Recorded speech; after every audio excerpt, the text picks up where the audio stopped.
हम लोग इसको नोटिस देंगे, टाइम देंगे, अगर उत्तर नहीं देंगे तो हम लोग डेमोलिश करेंगे। ये हमारा दफ्तर का और माननीय मुख्यमंत्री का डिसीजन है। পর বাঁধ বানাতে গেলে অনুমতির দরকার হয়, এটা কি জানা ছিল? না, এটা আমাদের জানা নেই। আর যেটা অভিযোগ হচ্ছে যে আপনি প্লটিং করছেন, জমির দাম বাড়ানোর জন্য বীজ করে দিয়েছেন। না, ওইটা আমার পার্সোনাল, জমিটা আমার আছে, জমিটা আমার আছে, ব্রিজটা, নদী তো আমার নেই। नमस्कार दोस्तों, आप देख रहे हैं आसनसोल समाचार में आपका स्वागत है। आज हम फिर एक बार आए हैं पारस राय को लेकर। ये वही पारस राय है जो कि लाल बाजार में टैक्सी चोर के मामले में पकड़ाए थे और जिन्हें कलकत्ता से भारी पुलिस बल तैनात की गई थी आसनसोल के नौत थाना के निकट।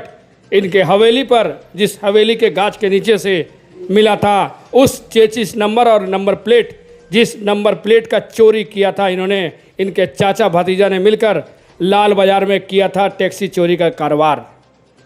आपको बता दें, ये पारसनाथ कोई और नहीं, आसनसोल के भूमाफिया बन गए हैं। जो कि आपको बता दें कि 5 वर्ष पहले जिस तरीके से नगर निगम ने इन पे कार्रवाई करने के लिए उतरी थी, जो कि आज कहीं न कहीं शत्रुघ्न सिन्हा के डायलॉग की तरह खामोश कर दिया गया है। खोलेंगे पूरी राज, सुनाएंगे आपको कि पारस राय किस तरीके से सरकारी संपत्ति को अपनी बाप की संपत्ति समझकर दखल कर किस तरीके से इनलीगल तरीके से उन्होंने बिक्री कर डाली। ये भूमाफिया जिस तरीके से अपनी ही जवान से गच रहे हैं कि ये ज़मीन हमारी है, नदी हमारी नहीं। भला आसनसोल के बिलारो के दफ्तर के अधिकारी कितनी रकम की घूस खाए थे जिन्होंने पारस राय को पूरी संपत्ति का मालिक बना दिया, जबकि इसकी मालिक कहीं ना कहीं वीरभूम कोलफील्ड कंपनी के सरकारी नोटिस में साफ तौर पर सर्च करने से दिखाई पड़ रही है। आपको बता दें कि 2011 के सत्ता को परिवर्तन के बाद जिस तरीके से वामपंथी का सरकार गया और तृणमूल सरकार के आने के बाद उत्तर विधानसभा के विधायक मलय घटक के आशीर्वाद से उनके गोदी में रखकर इन्होंने इस ज़मीन को पूरी तरीके से हेर फेर किया। ना ही इस ज़मीन की ADD है, ना ही आसनसोल म्यूनसिपल कॉरपोरेशन की कोई भी बिल्डिंग प्लान या फिर कोई भी फ्लोटिंग का प्लान है, जो कि ये अपने मुंह से खुद ही जाहिर कर रहे हैं 5 वर्ष आगे। आपको बता दें कि नगर निगम के अधिकारी इंजीनियर ने साफ तौर पे कहा कि कोई भी ज़मीन जब तक फ्लोटिंग की उनकी फीस अगर नगर निगम को जमा ना करे, कोई भी प्लान ना बनाए, उससे पहले कोई भी ज़मीन को वो बेच नहीं सकते हैं। तो भला पारस राय की हिम्मत किस तरीके से जागी जो कि उन्होंने सारी संपत्ति को बेच डाला? क्या मंत्री के कहीं ना कहीं कहने से या फिर आसनसोल नगर निगम के पार्षद के उस वार्ड के कहने से, जिस वार्ड के पार्षद ने दिखाई अपनी चिट्ठा और उन्होंने खोला राज कि कोयला बालू से लेकर भूमि की पैसे कहीं ना कहीं ऊपर लेवल में जाती थी, जो कि उन्होंने फेसबुक के माध्यम से जाहिर किया था। आपको बता दें कि पारस राय जिस तरीके से 5 वर्ष पहले इस भूमि पर जब उन्होंने ब्रिज बनाया था और ब्रिज बनाकर उन्होंने कहीं ना कहीं ग्रामीण लोगों के ऊपर थोप दिया कि उनके द्वारा बनाई गई थी। आप बताएं कि ये सीमेंट की जो ब्रिज बनाई गई है, किस गरीब घर के लोगों ने इसे चंदा दिया जो कि वो ब्रिज बना दिए? ये आसनसोल के प्रशासन में बैठने वाले अधिकारी से लेकर सभी जानते हैं कि पारस राय ने इस ज़मीन की वैल्यू बढ़ाने के लिए उन्होंने इस ब्रिज को बनाया था, जिस ब्रिज को नगर निगम ने हाई कोर्ट के ऑर्डर के अनुसार उस ब्रिज को तोड़ डाला। आपको बता दें कि वही ब्रिज को फिर से पारस राय ने उसे लेवल किया और फिर से बना डाला, जो कि आज फिर से उस ज़मीन को क्योंकि वैल्यू बढ़ानी थी।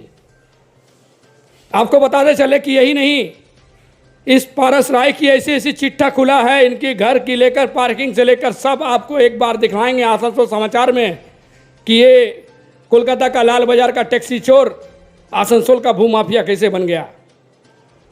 आपको बता दें कि देख सकते हैं हमारे आसनसोल समाचार के स्क्रीन पे हम आपको दिखा रहे हैं, ये उस समय की जिस समय ये बाउंड्री वॉल नहीं थी, नदी के किस तरीके से भराटी कर उन्होंने इस ज़मीन को कब्जे में लिया।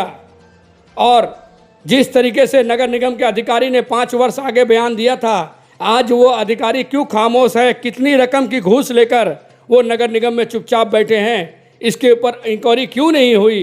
ये सबसे बड़ा विशाल एक कहीं ना कहीं आसनसोल के लोग पूछ रही है आसनसोल समाचार के कमेंट बॉक्स में। आपको बता दें कि देख सकते हैं कि ये ज़मीन की जो फ्लोटिंग की गई है, आखिर कहीं ना कहीं वो अधिकारी आज भी खामोश क्यों है 5 वर्ष से? ये आसनसोल समाचार खुले रूप में पूछती है उस नगर निगम के अधिकारी से कि उन्होंने दोबारा इसकी जांच कमेटी क्यों नहीं बैठाई, इन पे इंक्वायरी क्यों नहीं हुआ, जबकि ये संपत्ति कहीं ना कहीं नदी की और बीरभूम कोलफील्ड कंपनी की ये ज़मीन है। सवाल उठता है कि बीएलआरओ दफ्तर में जिस तरीके से भू माफिया के कुछ दलाल घूम रहे थे, आपको बताते चले कि ये बीएलआरओ दफ्तर में आसनसोल के ऐसे ऐसे भू माफिया के दलाल हैं कि एक ही दलाल सब कागजात का कारोबार करते हैं और सभी अधिकारी कहीं ना कहीं उन लोगों से साठगांठ बनी रहती है, जिसका पर्दाफाश हम करेंगे, आपको दिखलाएंगे आसनसोल समाचार में। उसी माफिया के जरिए आज पारस राय ने पूरी जायदाद दखल कर जमीन को उन्होंने बेचा, जो कि वो खुद ही कर रहे हैं कि ये ज़मीन हमारी है, नदी नहीं। आइए आपको सुनाते हैं जब नगर निगम ने उन पर कार्रवाई की तो पारस राय ने क्या कुछ कहा, फिर आपको सुनाएंगे कि नगर निगम ने किस तरीके से खुले रूप में कहा कि पारस राय की ये जितनी भी फ्लोटिंग है ये इनलीगल है। अगर उस समय इनलीगल थी तो इसे तोड़ा क्यों नहीं गया और उन पर कानूनी कार्रवाई क्यों नहीं की गई। कहीं ना कहीं उत्तर विधानसभा के विधायक की फ़ोन आ गई थी या फिर पार्षद की कहीं ना कहीं सेटिंग थी, जिसके कारण ये पूरे खामोश किया गया। একটা ব্রিজ হবে কোনো দিকে ব্রিজ হচ্ছে না, আমাদের এখানে সমস্যা হচ্ছিল। আমরা লোকাল পার্সন মিলে আমরা একটা কালভার্ট ও পাইপ টাইপ দিয়ে একটা টেম্পোরারি আমরা এখানে পাস করার জন্য একটা কালভার্টের মতন বানিয়ে দিয়েছিলাম, যেটাকে পুরো এখানে আমাদের লোকাল যত লোকরা আছে এই করে। এবার বর্ষা চলে আসছে, ওইটা মাটিটাও চলে ওইটা আমরা মিলেমিশে ওইখানে একটা ঢালাই করে দিয়েছি। কিন্তু নদীর উপর বাঁধ বানাতে গেলে অনুমতির দরকার হয়, এটা কি জানা ছিল? না, এটা আমাদের জানা নেই। আর যেটা অভিযোগ হচ্ছে যে আপনি প্লটিং করছেন, জমির দাম বাড়ানোর জন্য বীজ করে দিয়েছেন। না, ওইটা আমার পার্সোনাল, জমিটা আমার আছে, জমিটা আমার আছে, ব্রিজটা, নদী তো আমার নেই, আমি কেন একা ব্রিজ করে দেবো? এখানে তো আরো। ये तो आपने सुना कि पारस राय ने अपने से ही मीडिया से बातचीत के दौरान उस समय उन्होंने क्या जाहिर किया।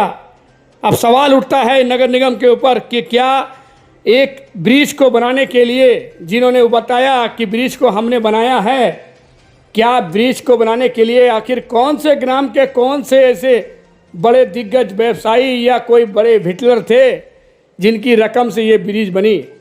एक ब्रिज को बनाने के लिए कम से कम 5 लाख से 6 लाख रुपए लगती है, जिस तरीके से वो ब्रिज बनाया गया था। और आज मौजूदा ब्रिज जो बनाई गई है उसमें भी कहीं ना कहीं 2 लाख से 3 लाख रुपए लग सकती है। जब इनके पास परमिशन नहीं थी तो इन्होंने बनाया कैसे? और जब इनसे पूछे गए कि आपके पास क्या इसकी परमिशन थी, जानकारी थी, इतने बड़े ज़मीन भापले करने वाले, ज़मीन घोटाला करने वाले को, इतने बड़े बड़े दिग्गज नेताओं की आशीर्वाद होने के बावजूद क्या इसे नहीं मालूम था? ये क्या कहीं ना कहीं मनगढ़ंत कहानी नहीं दिखाई जा रही है?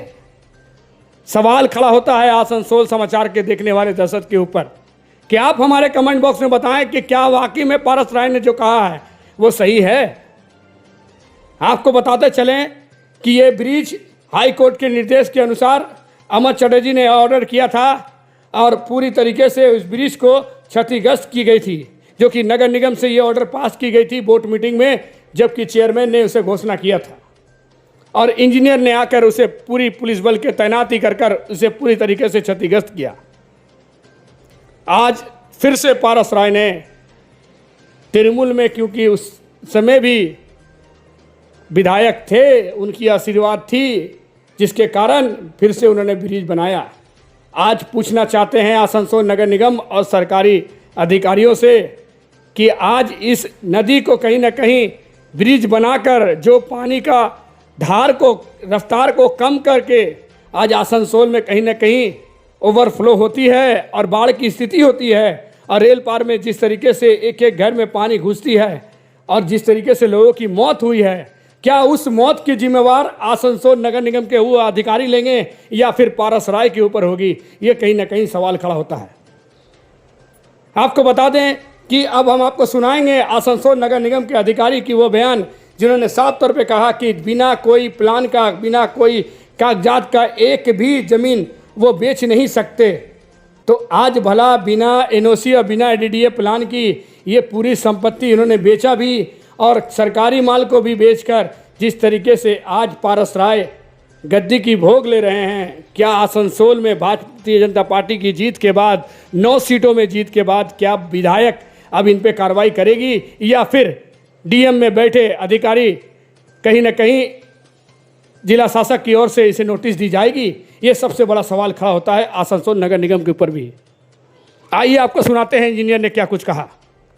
টেনশন না নিয়ে আর কি আপনি হয়তো প্লটিং করতে পারেন, আপনি স্টাডি করতে পারেন না, আপনি হয়তো আপনি যা আপনার প্লট আছে আপনি হয়তো নকশা বানাতে পারেন, সব করতে পারেন, কিন্তু ফিল্ডে আপনি কাজ করতে পারেন। আপনি তো অলরেডি প্লটিং করে বসে আছেন, অলরেডি আপনারা তো বিক্রি করে দিয়েছেন এটা আর কি, বহু লোককে আর কি বিক্রিও করতে পারেন না আপনি উইদাউট প্লটিং আর উইদাউট স্যাংশন।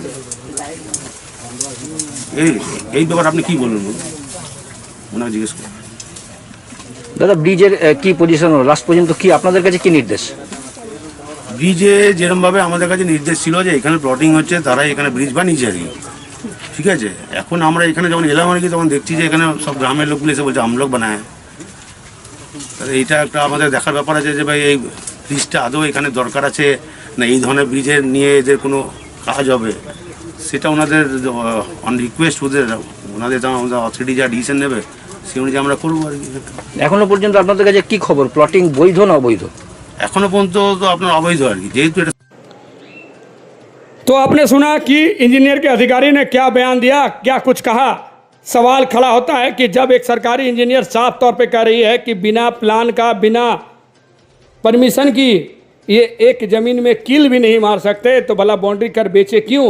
और बेचे तो बेचे, जब इंजीनियर के अधिकारी अपनी आँख से देख लिए थे तो उन पे इस 5 सालों में कहीं ना कहीं उन पे कानूनी कार्रवाई क्यों नहीं हुई? क्या कहीं ना कहीं लेन देन में कमी हो गई थी या लेन देन ज़्यादा हो गया था, जिसके कारण नगर निगम के अधिकारी खामोश हो गए और पारस राय भी मज़े से ज़मीन को बेचते गए। मौजूदा आपको बता दें कि हाल ही में जिस तरीके से ज़मीन को बेची गई है, और हम आपको जो साफ तौर पर ये 2 बिल्डिंग दिखा रहे हैं, जिसकी एक ज़मीन की कागजात मिली है और दूसरी की भी कागजात मिली है। आपको बता दें कि इस ज़मीन में कम से कम 3 ऐसे घर की कागजात आसनसोल समाचार को मिली है जिसकी ये ज़मीन खेती की ज़मीन है। अगर वो खेती की ज़मीन है तो बिलारो दफ्तर कहती है कि उसे वास्तु में कन्वर्ट करना पड़ता है, उसके बाद ही इस बिल्डिंग में कोई तरह का बिल्डिंग का निर्माण वो कर सकते हैं, क्योंकि उन्हें ADD NOC की ज़रूरत पड़ती है, एक मास्टर प्लान की ज़रूरत पड़ती है, एक बिल्डिंग प्लान की ज़रूरत पड़ती है।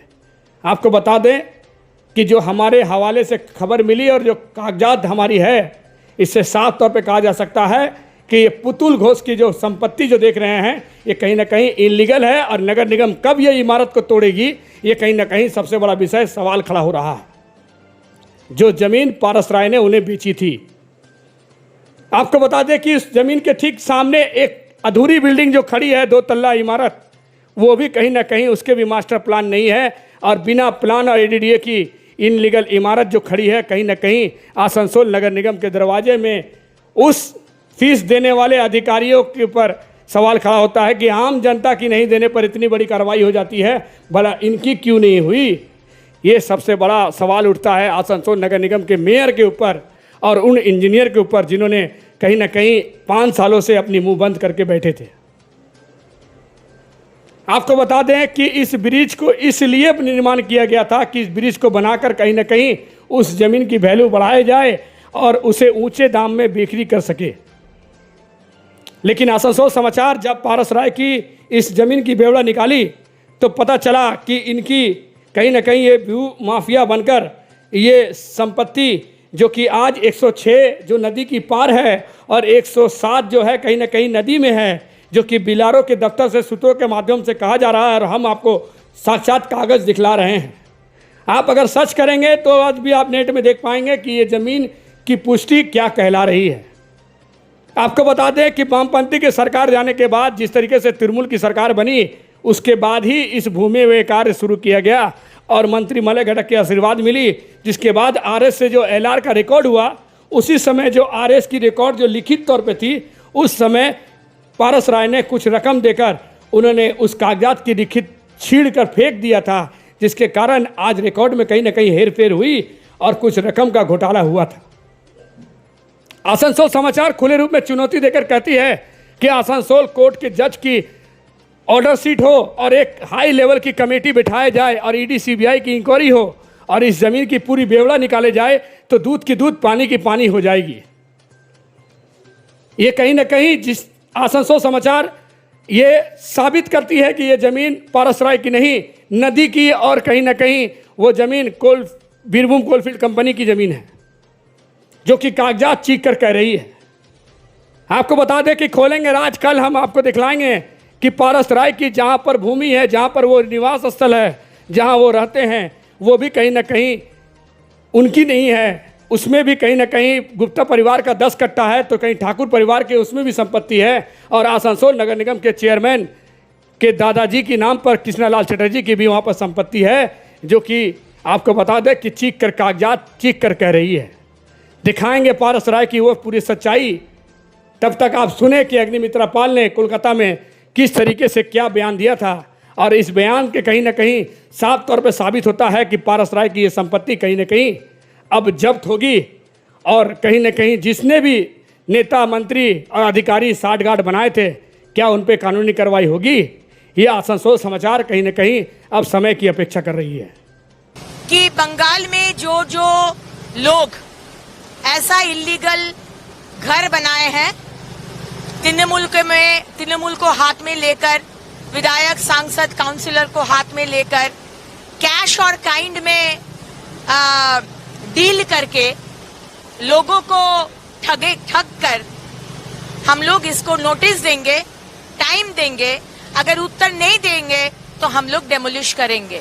ये हमारा दफ्तर का और माननीय मुख्यमंत्री का डिसीजन है।